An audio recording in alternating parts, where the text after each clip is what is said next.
28 फरवरी से शुरू हुआ वो भीषण संग्राम जिसने पूरी दुनिया को दहला दिया था। 40 दिनों तक आसमान से आग बरसती रही। अमेरिका और इजराइल ने मिलकर ईरान पर कहर बरपाया। तेल डिपो, सैन्य ठिकाने, टॉप कमांडर और नेताओं को निशाना बनाया गया। दावे किए गए कि ईरान को घुटनों पर ला देंगे, लेकिन आज 19 मई आते आते महाशक्ति अमेरिका के हौसले पस्त नजर आ रहे हैं। जो ट्रंप कल तक कह रहे थे कि ईरान ने डील नहीं की तो नेस्तनाबूद कर देंगे, उन्होंने 24 घंटे के भीतर ऐसा यूटर्न लिया है कि पूरी दुनिया में उनकी फजीहत हो रही है।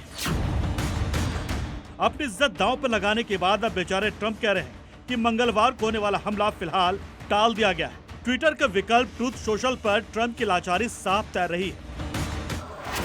कतर के अमीर शेख तमीम, सऊदी के क्राउन प्रिंस मोहम्मद बिन सलमान और यूएई के राष्ट्रपति मोहम्मद बिन जायल ने हमला टालने की अपील की थी। गल्फ नेताओं के अनुरोध पर ईरान पर होने वाले बड़े सैन्य हमले को फिलहाल रोक दिया गया है। अब ईरान पर हमले को लेकर अमेरिकी राष्ट्रपति डोनाल्ड ट्रंप का बयान भी सामने आया है। यानी वो ट्रंप जो ईरान को नेस्तनाबूद करने की डींगे हाँक रहे थे, अब खाड़ी देशों के कंधे पर बंदूक रखकर गोली चला रहे हैं। लेकिन हकीकत क्या है? हकीकत यह कि रक्षा मंत्री पीट हेग्सेट और जॉइंट चीफ ऑफ स्टाफ के चेयरमैन जनरल डेनियल केन को हमला रोकने का हुक्म देना पड़ा। ट्रंप समझ चुके हैं कि ईरान झुकने वाला नहीं है। वो होर्मुज की रणनीतिक नस पर पैर रखकर बैठा है और साफ कह चुका है कि कीमत चाहे जो भी हो, होर्मुज पर कब्जा हमारा रहेगा। ट्रंप की धमकियां ईरान के बारूद के आगे भीगी बिल्ली बन चुकी है। इस पूरे जंग में सबसे मजेदार और दयनीय हालत किसी की हुई है तो वो है पॉकेट मार पाकिस्तान। हैरानी देखिए ट्रंप के नए बयान से उस पाकिस्तान का नाम ही गायब है जिसके कुछ दिन पहले तक ट्रंप कसीदे पढ़ रहे थे। जनरल मुनीर और शहबाज शरीफ की तारीफ करते थक नहीं रहे थे। दरअसल ट्रंप को भी अब समझ आ गया है कि पाकिस्तान वो आसिन का सांप है जो हमेशा डबल गेम खेलता है। पाकिस्तान को न जंग रुकवानी है न शांति चाहिए, उसे तो बस अपना उल्लू सीधा कराना है। एक तरफ ईरान से चोरी छिपे सस्ता तेल मिलता रहे और दूसरी तरफ अमेरिका को बेवकूफ बनाकर हथियारों की भीख और डॉलर बटोरता रहे। लेकिन इस बार ट्रंप ने पाकिस्तान को भाव न देकर उसकी वो खिल्ली उड़ाई है कि मुनीर और शहबाज मुंह दिखाने लायक नहीं बचे।